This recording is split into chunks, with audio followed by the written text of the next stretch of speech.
مرحبا بكم في واحد من أكبر المتاحف في العالم. المتحف المصري الكبير هو متحف ضخم جديد يقع في الجيزة، مصر، على بعد أميال قليلة من أهرامات الجيزة الشهيرة. المتحف، الذي افتتح رسميا في عام 2023، هو أكبر متحف أثري في العالم ويعمل كموطن جديد لأكبر مجموعة في العالم من القطع الأثرية المصرية القديمة. يغطي المتحف أكثر من 5.2 مليون قدم مربع، ممن يجعله أحد أكبر المتاحف في العالم. قاعة العرض الرئيسية وحدها أكبر من 50 ملعب كرة قدم.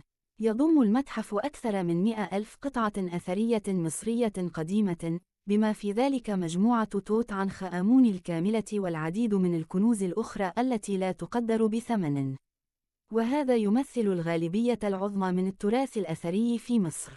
تم تصميم المبنى من قبل المهندس المعماري العراقي البريطاني هشام لوهيط باستخدام تصميم حديث وبسيط يكمل منظر هضبة الجيزة.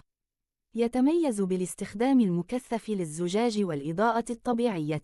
تم تنظيم معروضات المتحف ترتيباً زمنياً، حيث تأخذ الزوار في رحلة عبر 3000 عام من التاريخ والثقافة المصرية القديمة. وتشمل مناطق الجذب الرئيسية صالات عرض توت عنخ آمون، وردهة ضخمة بها تماثيل قديمة شاهقة، وشاشات عرض تفاعلية متعددة الوسائط. يضم المتحف أيضاً مرافق بحث وحفظ حديثة، ممن يسمح لعلماء المصريات بدراسة وحفظ القطع الأثرية التي لا تقدر بثمن.